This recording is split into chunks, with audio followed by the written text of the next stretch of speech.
तो hello guys, welcome back to Neha Faizi entertainment. तो आज हम फिर से कुछ टॉपिक्स डिस्कस करेंगे जो बहुत ही ज़्यादा डिस्कस हो चुके हैं, ट्रेंडिंग टॉपिक्स रहे हैं and we want to discuss with you guys कि क्या है हमारी ओपिनियन। सो पहला टॉपिक तो भाई कैरी मिनाटी का latest video where he has roasted all the vloggers, right? सारे व्लॉगर्स को रोस्ट किया है, जिसमें से गौरव तनेजा है, डेली व्लॉगर्स और हमारे सौरभ जोशी हैं और हमारे टेक्निकल गुरुजी हैं, इन सबको रोस्ट किया है। शुरू करते हैं। तो चलिए शुरू करते हैं। तो क्या कहना है आपका, कैसा लगा आपको रोस्ट? मुझे रोस्ट अच्छा लगा, मतलब बहुत अच्छा रोस्ट किया, टू बी ऑनेस्ट बहुत अच्छा रोस्ट किया। बहुत सारी बारीकियां थी। एक्चुअली इसका स्क्रिप्ट एक राइटर ने लिखा था। मुझे जो पता चला कि ये टोटल कैरी मिनाटी का इसमें स्क्रिप्ट नहीं था, कैरी मिनाटी राइटर वो समबडी एल्स, तो उसने बहुत अच्छा उसने लिखा था, टू बी ऑनेस्ट। और सारे मिमिक्री के पार्ट अगर देखा जाए तो कैरी मिनाटी ने he just hit the bullseye, he had hit the bullseye, to be honest. उसने अच्छा जो सौरभ जोशी का किया है ना, मुझे लगा सौरभ जोशी ही है। मुझे लग रहा था सौरभ जोशी से ज्यादा सौरभ जोशी वो खुद लग रहा था। बहुत मस्त किया। लेकिन वो ऐसा क्या हुआ कि वो हमारे अंबानी, अरे उसमें स्टेटमेंट था कि वो जहाँ गौरव अपने एक तो दो गौरव के बारे में बातें हो रही थी, एक गौरव तनेजा, एक अपने गौरव टेक्निकल गुरुजी। तो टेक्निकल गुरुजी में हम डिफाइन करूँ, मैं फ्लाइंग बीस्ट ही बोलूंगा आप लोग के रेफरेंस के लिए। तो एक फ्लाइंग बीस्ट वाला उसने बोला था, लेकिन जब टेक्निकल गुरुजी वाला उसने करा था तो उसमें दिखा रहा था कि बेशुमार पैसा है दोस्तों मेरे पास, खूब पैसा पैसा पैसा पैसा पैसा में मैं अंधा हो चुका हूँ। तो ये करते करते उसने बाद में पैसों में अंधा हो गया हूँ, अंबानी, जो कि बहुत ही ज्यादा मतलब अच्छा नहीं मतलब लगा, गाली दे दी अंबानी। मतलब अंबानी मेरे एल पे है, जो कि बहुत ही गंदा साउंड करता सुनने में। हालांकि अगर ह्यूमर वाइज देखा जाए तो वो इतना ज्यादा वैसा नहीं था, क्योंकि वो फ्लो में चल रहा था स्क्रिप्ट के हिसाब से। अरे ये क्या फ्लो होता है कि मतलब किसी को भी कहीं पे भी बैठा दो, ये क्या बात होती है? हाँ, मतलब थोड़ा सा देखो डिफरेंट करता है ऑडियंस, जो जनरल ऑफ ऑडियंस है कैरी मिनाटी की, दोज पीपल लाइक यार वो ऐसे ही बोलता है, ऐसे ही पसंद करते हैं, गाली गलौज और वो सब। लेकिन जिसको बोला वो तो बेचारा बहुत बुरा मान गया ना। हाँ, थोड़ा सटल और सरकाज़म होना चाहिए, ये भी बात है कि आप जब रोस्टिंग करते हैं। बट कैरी मिनाटी का जो लेवल ऑफ रोस्टिंग है वो सबको पता है, राइट? इसमें कोई छुपी बात नहीं है। वो तो है। तो जो आप उससे क्या आप कैसे एक्सपेक्ट कर सकते हो कि एकदम क्लीन कॉमेडी होगी? अंबानी को क्यों रगड़ दिया आप? टेक्निकल गुरुजी को रगड़ते, फ्लाइंग बीस्ट को रगड़ते, वो लोग डेली ब्लॉगर से वो डेली ब्लॉगिंग कर रहे हैं। अंबानी में सब आ गए ना, अंबानी में धीरू भाई अंबानी भी आ गए यार। अगर आप अंबानी कहोगे यहाँ तो देखो अंबानी, एवरीबॉडी नोज कि अंबानी को हम लोग we recognise Ambani as Dhirubhai Ambani, starting right from the start. तो ऑब्वियसली वो थोड़ा सा हर्टफुल है। अंबानीज नहीं होते तो इतना सस्ता डेटा नहीं होता, इतने ज्यादा व्यूज नहीं आते और कैरी मिनाटी को इतना ज्यादा हाइप नहीं मिलता। पहले भी मुझे याद है, अरे इंडियन यूट्यूब एग्जिस्ट नहीं करता मेरे हिसाब से, तो अगर देखा जाए फिर जब हम लोग कॉलेज में थे तो मुझे याद है हम लोगों को अगर किसी टॉपिक के ऊपर सर्च भी करना होता था वीडियो, तो गिने चुने वीडियोस आते थे, पर्टिकुलरली मतलब मुश्किल से 4-5 वीडियो आते थे जिससे आप देख करके कुछ सीख सकते हो। आज के टाइम में तो इतने सारे n नंबर ऑफ वीडियोस है हर टॉपिक के ऊपर। आपको क्रिंज लेना है क्रिंज ले लो, कुछ है ना मोटिवेशनल लेना है मोटिवेशनल, कुछ लर्निंग के लिए लेना है, आप YouTube से ही हर चीज सीख सकते हो। कितने सारे मेकअप आर्टिस्ट सिर्फ YouTube से बन के देख के सीख गए। और मुझे तो समझ नहीं आता ये जो 1-1, 2-2 लाख रुपए 7-7, 6-6 दिन के वर्कशॉप के लिए लोग देते हैं मेकअप सीखने के लिए, वो भी एक हॉल बुक करते हैं वो बकायदा, और स्क्रीन पे मतलब सिखाते हैं ब्लेंडिंग। तो जब आपको स्क्रीन पे देखना है वहाँ हॉल पे बैठ के, तो इससे अच्छा अपने मोबाइल से एकदम अच्छे से देखो ना, और अपने टाइम सब्स्टिट्यूटेबल टाइम के हिसाब से देखो, बिना पैसा दिए। एग्जैक्टली। बट वो एक आई थिंक मुझे लगता है एक एटमॉस्फेरिक एम्बियंस की भी बात होती है कि वो सब लोग इकट्ठा हों, और यू नो लाइक वो जो प्रेजेंटर होता है, आई थिंक मोस्टली मैं सबके लिए नहीं बोल रहा हूँ, I am not talking generalized, मैं बात नहीं कर रहा हूँ, बट हाँ मुझे 1-2 जो मैंने मेकअप आपने दिखाया है मेरे को कि ये लोग करती हैं, तो उनका मुझे लगा कि ज़्यादातर प्रवचन अच्छा है, यानी कि बोल वचन जिसे कहते हैं ना हम लोग की, बोल वचन बहुत अच्छा है, ऐसे बात करती हैं, the way of talking, the way of public को उसमें घसीटने की जो एक कोशिश करती है ना, आपको पूरी तरह से मंत्रमुग्ध कर देंगी वो बात करके। तो मुझे लगता है ऐसा है उसकी वजह से, बातों का खेल। ठीक है, लेकिन मुझे लगता है अगर आप कोई इंसान 1.5, 2, 2.5 लाख रुपए दे रहा है तो उसको एटलीस्ट 6 मंथ्स का तो कोर्स दो।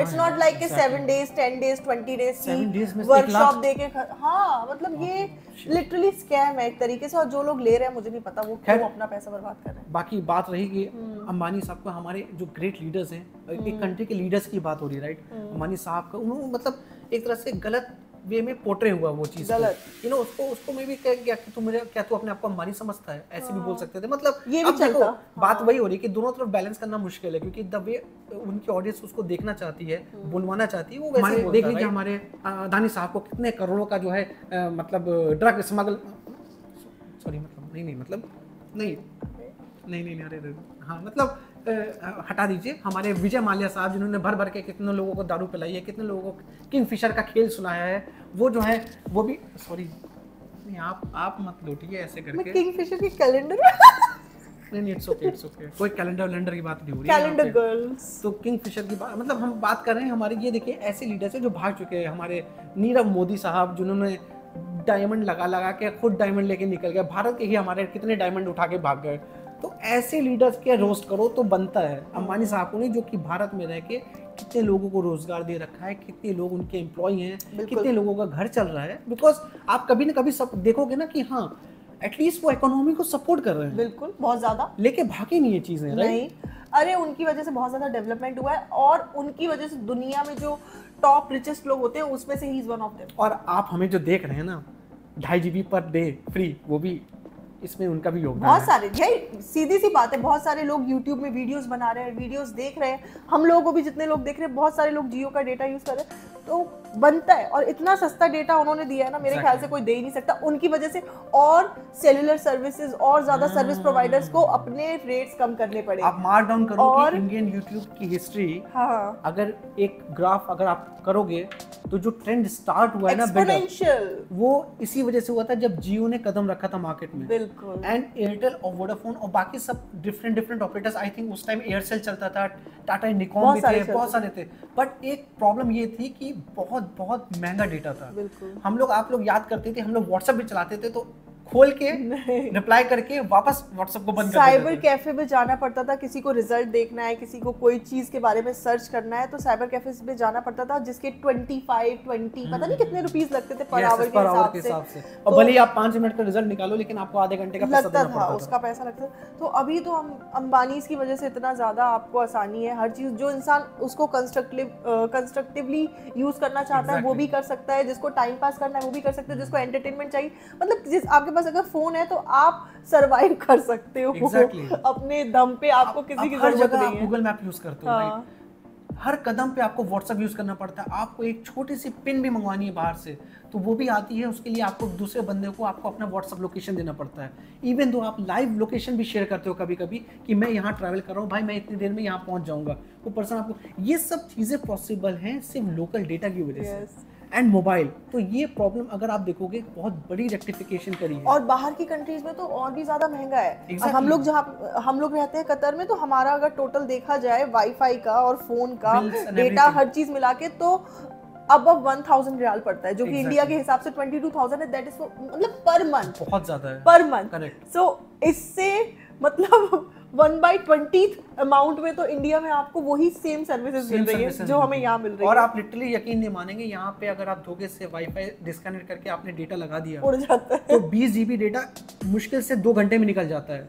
सो वी आर लकी कि वहाँ पे आपको 2.5 GB और 3 GB के प्लान्स हैं पर डे फ्री। तो ये बहुत अच्छी चीज़ है एक्चुअली।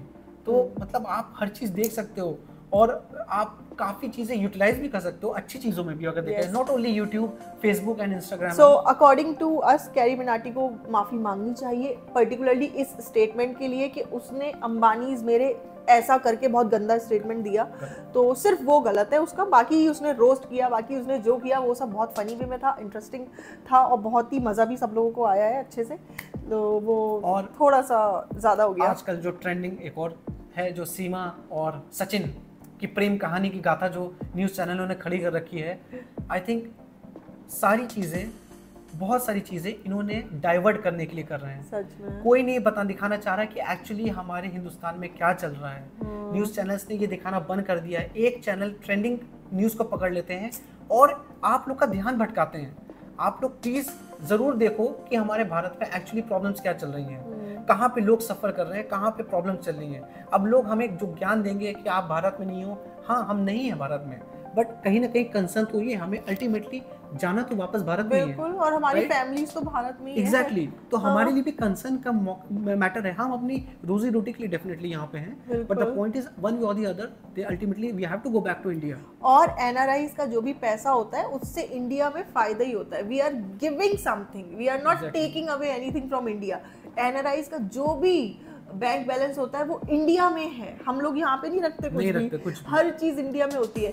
तो जो भी हम कोई चीज लेते भी है तो इंडिया में ही लेते हैं, कुछ भी बाहर नहीं लेते। इट्स जस्ट दैट कि जो काम हम इंडिया में करते यहाँ वो ही काम हम यहाँ कर रहे हैं। इंडिया में होती हमारी सैलरी इससे 20 गुना कम और यहाँ पे हमारी सैलरी ज़्यादा है। तो उस वही पर्पस है और कोई इसके अलावा पर्पस है नहीं कि हम भाई इंडिया से प्यार कम हो गया, दूसरी कंट्री का प्यार ज़्यादा हो गया।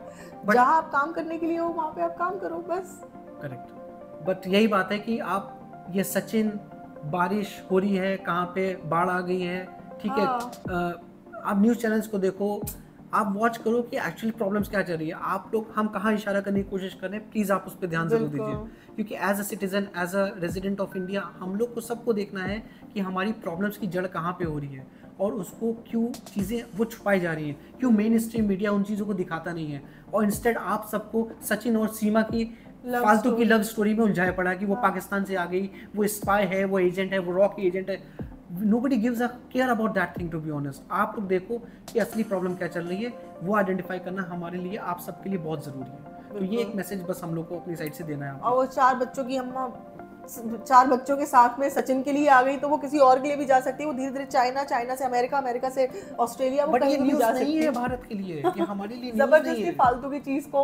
एग्जैक्टली ऐसे लोगों तो एंटरटेन भी नहीं करना चाहिए, ऐसे लोगों तो। लेकिन अब उनका लॉयर भी पता है कौन है, एपी सिंह, जिन्होंने मतलब निर्भया कांड जो हुआ था उसमें उनका साथ दिया था, जो क्रिमिनल्स थे उनको फांसी देने में इतना टाइम लगा था। अब इनके साथ भी वही करेंगे, स्ट्रेच करेंगे, 6-7 साल हो जाएंगे, फिर उसको अल्टीमेटली इंडियन की सिटीजनशिप मिल जाएगी। तो वही तो उनका रहता है। पता नहीं वो हमेशा ये गलत उसमें टांग क्यों फंसाते हैं अपनी, क्या उनकी बहुत ज़्यादा टाइम हो गया है और वहाँ पे काफ़ी चीज़ें हो रही हैं, काफ़ी हिंसाएं हो रही हैं, राइट। जिस प्लेस की मैं बात कर रहा हूँ आप सबको पता है, अभी सबको मालूम है, बट हाँ स्टिल हमारी मेन स्ट्रीम मीडिया उसको छूने से डरती है, ठीक है। तो इसलिए ये आइडेंटिफिकेशन बहुत ज़रूरी है और हमारे पास कुछ लोग हैं जो हमको सुनते हैं, इसलिए हमारा एक तरह से रिस्पॉन्सिबिलिटी बनती है आपको कि हम बस, बाकी करना सुनना आप सबके हाथ में है, आपका डिसीजन आपके हाथ में है, भारत को किस ओर ले जाना है आप सबके हाथ में। That's it. अगर आपको ये पॉडकास्ट अच्छा लगा हो, आपको हमारे व्यूज़ अच्छे लगे हो तो इस चैनल को लाइक करिए, सब्सक्राइब करिए और अपने फ्रेंड सर्कल में भी शेयर करिए और इसी तरीके से हम लोग से जुड़े रहिए। टेक केयर, मिलते हैं अगली वीडियो में, बाय बाय।